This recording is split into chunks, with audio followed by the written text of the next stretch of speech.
बिस्मिल्लाहिर्रहमानिर्रहीम, अस्सलाम वालेकुम। मैं हूं कमर मेकन और आप देख रहे हैं मुझे डिजिटल मीडिया के ऊपर। शाम के प्रोग्राम के साथ आपकी खिदमत में हाजिर हूं। आज 3 अहम तरीन टॉपिक्स हैं। एक तो पाकिस्तान की कौमी सलामती की मीटिंग होती है और उसका एलामिया आता है। एलामिया के अंदर कुछ चीज़ें ऐसी हैं जो मीडिया के अंदर ऐलान किए गए हैं लेकिन हकीकत में ऐसा नहीं है। वो चीज़ें आपके सामने रखेंगे, ऐसा क्यों हुआ और क्या अवाम को जो ब्रीफ़ किया गया है, साफ़ियों को जो ब्रीफ़ किया गया है, उसमें कोई कमी कोताही रह गई है, वो गलत फहमियाँ क्यों पैदा हो रही हैं। दूसरा, अब रेंजर जो हमारी पाकिस्तान की रेंजर्स है, उन्होंने BSF का एक जवान बॉर्डर से पकड़ लिया है। उसकी डिटेल आपके सामने रखेंगे, उसका नाम पता और वहाँ पर क्या कर रहा था, ये तमाम डिटेल्स। और फिर बात करेंगे इमरान खान के साथ मुलाकातों के हवाले से जो दरख्वास्त इस्लामाबाद हाई कोर्ट में थी, वो दरख्वास्त आज भी उसके ऊपर कोई कार्रवाई ना हो सकी। समाअत के लिए वो मुकर्रर हुई, फिर डिले हुई। क्या तफसीलात हैं, फ़ाइल कौन सी थी जो मिल नहीं रही थी, तमाम लोग ढूंढ रहे थे फ़ाइल किधर है, वो तफसीलात आपके सामने रखूँगा। ट्विटर के ऊपर मैंने एक एक चीज़, वहीं पर मैं था इस्लामाबाद हाई कोर्ट में, वो मैं आप लोगों से शेयर कर रहा था। सबसे पहले आलिया हमज़ा का मैं ज़रूर जिक्र करना चाहूँगा यहाँ पर। आलिया हमज़ा की जो रोबकार है वो परसों से जारी हुई है और परसों से रिहाई की कोशिश की जा रही है, लेकिन रोबकार होने के बावजूद अभी तक जब हम बात कर रहे हैं, इस वक्त तकरीबन 6:30 बज चुके हैं शाम के, और आज जुमेरात है, अप्रैल 24, 2025। अभी तक आलिया हमज़ा को रिहा नहीं किया गया और रिहाई होनी भी नहीं है नाजरीन, क्योंकि पंजाब के अंदर जो तमाम तर हालात बने थे, एक खदशा पैदा हो गया था, एक तरह से थ्रेट महसूस कर रही थी पंजाब हुकूमत और इस्टेब्लिशमेंट कि लोग कहीं उठ ना खड़े हों। तो आलिया हमज़ा को फिर दोबारा से गिरफ़्तार कर लिया गया था और जिस रात गिरफ़्तार किया था, मैंने कहा था कि आलिया हमज़ा की जो ये गिरफ़्तारी है ये लंबे अरसे तक चलेगी, जल्दी उनकी रिहाई मुमकिन नहीं हो पाएगी। अभी 9 मई के मुकदमात हैं और ख़बर ये है कि उनको उसमें भी गिरफ़्तार कर लिया जाएगा कुछ मुकदमात में, और फिर आलिया हमज़ा को मज़ीद अभी अंदर रखना जो मकसूद है। कानून किस तरह से कानून की धज्जियाँ उड़ाई जा रही हैं वो भी आपके सामने है। कानून क्या एक मार्शल लॉ का दौर होता है और शायद अभी इस वक्त ये लग रहा है कि मार्शल लॉ किसी ने लगाया तो नहीं है, लेकिन मार्शल लॉ से भी बदतर जो इस वक्त हालात हैं वो इस वक्त मौजूद हैं। तो कोई भी कानून आइन जो है उसको मानने के लिए तैयार नहीं है। इसी तरह का मामला इस्लामाबाद हाई कोर्ट के अंदर भी हुआ, उसी पर सबसे पहले बात कर लेते हैं। सबसे पहले तो 2 दरख्वास्तें दायर हुई थी, बल्कि बहुत सारी हुई थी, लेकिन 2 दरख्वास्तें जो काबिल ज़िक्र हैं वो दरख्वास्तें दायर हुई थी जिसमें PTI की भी गलती है। पहले वही आपके सामने रख देता हूँ। एक मशाल यूसुफजई की दरख्वास्त थी जिसे हाई कोर्ट ने तो निपटा दिया था, लेकिन उस मामले पर एक कमीशन बनाया था और कमीशन के ऊपर तहरीक इंसाफ के 2 वकला को कहा था कि आप हमारी इसमें मुआवनत कीजिएगा। इसहाक जो हैं जस्टिस इसहाक, सरदार इसहाक, उनकी अदालत में, और फिर जब उसकी समाअत हुई तो उस दिन दोनों PTI के वकला वहाँ पर मौजूद नहीं थे और वो जो दरख्वास्त है वो खारिज कर दी गई, ख़त्म कर दी गई।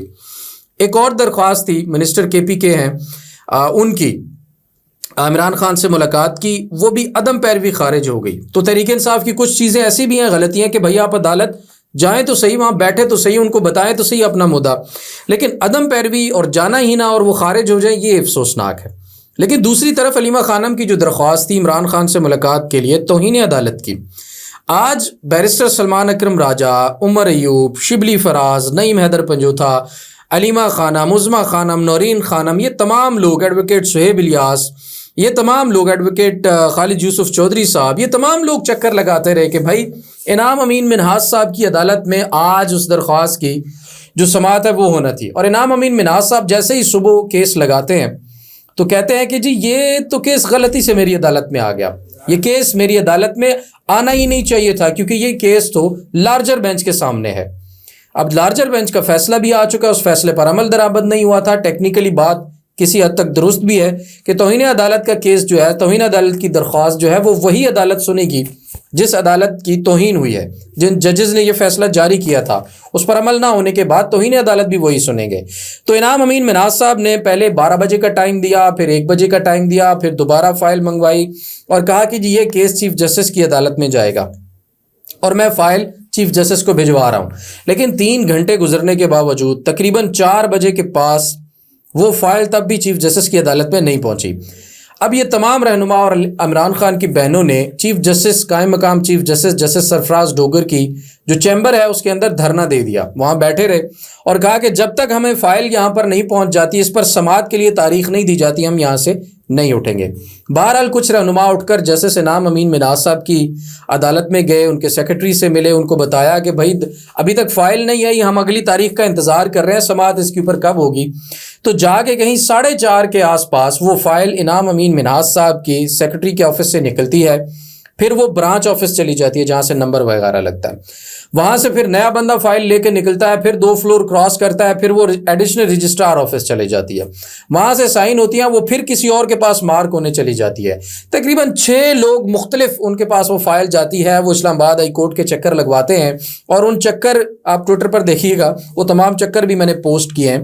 वो तमाम चक्कर लगाते हुए आगे आगे फाइल होती थी, पीछे पीछे उमर अयूब साहब, शिबली फराज, नईम हैदर पंजूथा, एडवोकेट सोहेब इलियास, एडवोकेट यूसुफ खालिद, पीछे पीछे इमरान खान की बहनें, मीडिया सारा, कैमरे वो ऊपर नीचे इधर उधर चलता रहा सारा सिलसिला।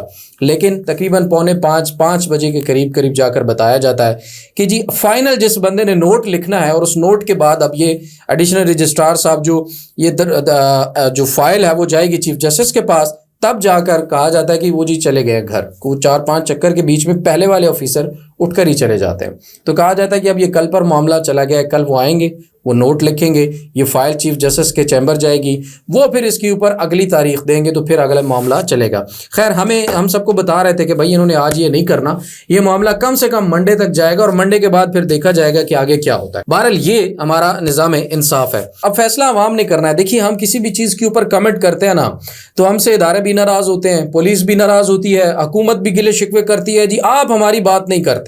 भैया आपकी हुकूमत में हो क्या रहा है, आपके लोग कर क्या रहे हैं, किसी को इल्म है? किसी को इल्म ही नहीं है कि भाई नीचे क्या हो रहा है, और सिर्फ डिले टैक्टिक्स इस्तेमाल की जा रही हैं। डंक टपाऊ प्रोग्राम जो है वो इस वक्त चल रहा है और सिर्फ लोगों को जो आ रहे हैं दरख्वास्तें लेकर उनकी ख्वारी हो रही है और कुछ भी नहीं हो रहा। सिर्फ क्या है, इमरान खान पसंद नहीं है, क्या है, इमरान खान की बीवी पसंद नहीं है, और क्या मसला है जी, तरीके इंसाफ नहीं पसंद है, बस सिस्टम नहीं चाहता। हम नहीं चाहते कि वो आगे आए, हम नहीं चाहते कि वो बोले, हम नहीं चाहते कि उनकी मुलाकात हो। तो मेरे ख्याल में ये तमाम सिलसिला बंद होना चाहिए। और जो इंडिया के साथ इस वक्त मसला चल रहा है, आप अंदाज़ा करें, उसके एलामिये पर मैं अभी आता हूँ। जो पाकिस्तान ने फैसले किए हैं इंडिया के एलामिये के बाद, इंडिया के जवाब में, वो आपके सामने रखूँगा। अब देखिए, इस वक्त पाकिस्तान को, पाकिस्तान की हुकूमत को, इवन फ़ौज को, तमाम लोगों को इस चीज़ का इंतज़ार है कि हमारे साथ पब्लिक सपोर्ट हो। और पब्लिक सपोर्ट किसके साथ है? पब्लिक सपोर्ट इमरान खान के साथ है। 8 फरवरी को अवाम ने मैंडेट इमरान खान के हवाले कर दिया और उठा के उसको जेल के अंदर बंद कर दिया हुआ है आपने। अब पब्लिक सपोर्ट आपके साथ कैसे होगी?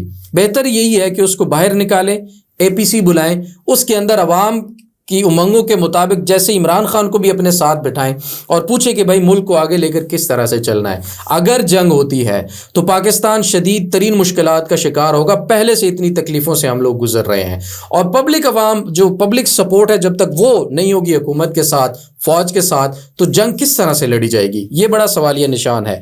तो बहरहाल पाकिस्तान के जो फैसले हैं, आज जो सलामती कौंसिल की मीटिंग हुई है, कमेटी की जो मीटिंग हुई है, उसके अंदर के एक तो सिंध ताश मुआहिदा मुअत्तल करना जंगी इक़दाम है जी, और तजारत जो है वो मुअत्तल रहेगी। अब तजारत भी मुअत्तल कर दी है, बॉर्डर बंद रहेगा। आज वाघा बॉर्डर के ऊपर भी जो पहले हाथ मिलाए जाते थे एंड ऑफ द डे, वो भी नहीं मिलाए गए और बॉर्डर बिल्कुल बंद रहा, किसी किस्म की कोई एक्टिविटी नहीं हुई। दूसरा फैसला ये है कि भारत के लिए पाकिस्तानी फ़ज़ाई हदूद बंद रहेंगी। भारतीय दिफाई अताशियों को मुल्क छोड़ने का हुक्म, जितने भी दिफाई अताशी हैं उन तमाम लोगों को आ गए कि आप मुल्क छोड़, वाघा बॉर्डर बंद रहेगा। भारतीय सफारतकारों की तादाद कम करने का फ़ैसला जो है वो किया गया है, यानी इंडिया ने किया था 50 से 30 कर दिए थे पाकिस्तान के, अब इन्होंने भी कहा है कि आप भी कम करें। और लेकिन एक अच्छी चीज़ जो है, मैं इसको ज़रूर अप्रिशिएट करूँगा, एक अच्छा जेस्चर दिया है या सिखों के लिए कि जो सिख हैं वो यात्री आ सकते हैं, जो आते हैं करतारपुरा के लिए आते हैं और जो अपनी इबादत करने आते हैं, उनके अलावा तमाम वीज़े जो हैं वो मनसूख कर दिए हैं पाकिस्तान ने। लेकिन सिखों के लिए वीज़े जो हैं वो जारी रहेंगे, क्योंकि अब देखिए सिखों का मदीना और मक्का, जैसे हमारा मदीना और मक्का सऊदीया में है, उनका मदीना और मक्का करतारपुर और ननकाना साहब है। तो जाहिर है हम किसी की जज्बात, किसी के मज़हब के साथ, ये एक अच्छा जेस्चर है। बहरहाल बाकी जो तमाम तर चीज़ें हैं वो मुअत्तल कर दी हैं।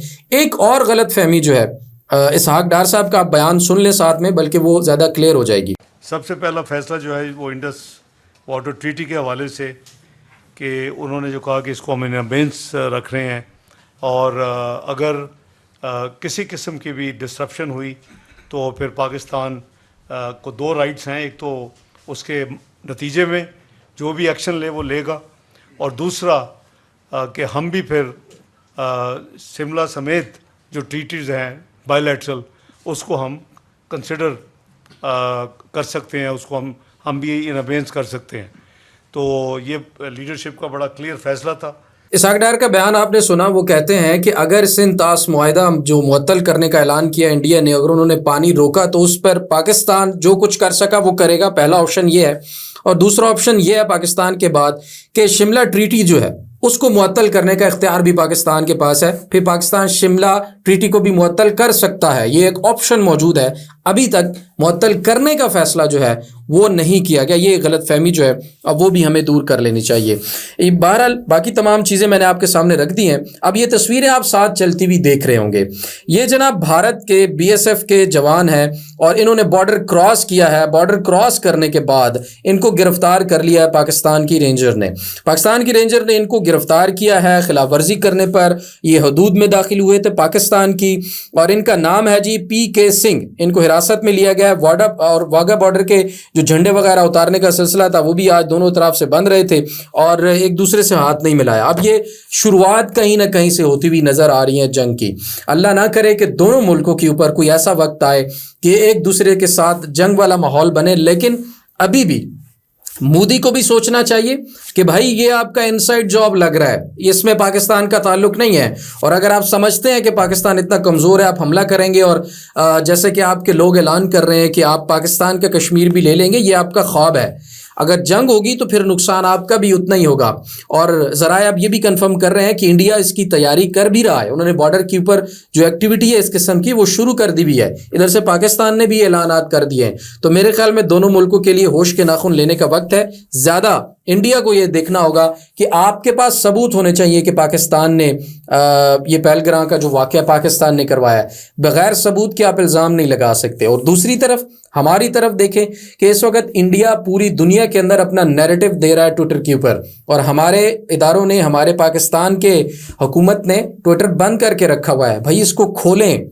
अवाम आपका साथ देना चाहती है, अवाम आपका साथ देगी अपने मुल्क की हिफाजत के लिए। जो भी हो अहवाल हो, बाद की बातें आपस की निपट लेंगे बाद में, लेकिन इसके ऊपर कम से कम ट्विटर खोले। इंटरनेशनल लेवल के ऊपर आपका नैरेटिव जाए, आपका नैरेटिव पहुंचेगा तो आपकी आवाज़ जो है वो मजबूत होगी। बहरहाल आज की तमाम तर जो अपडेट्स थी वो मैंने आपके सामने रखी हैं। मज़ीद जो अपडेट्स होंगी वो भी आपके सामने रखेंगे वक्तन फ़वक्तन।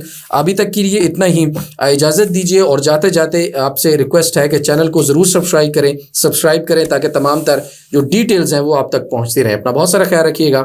अल्लाह ने के बाद।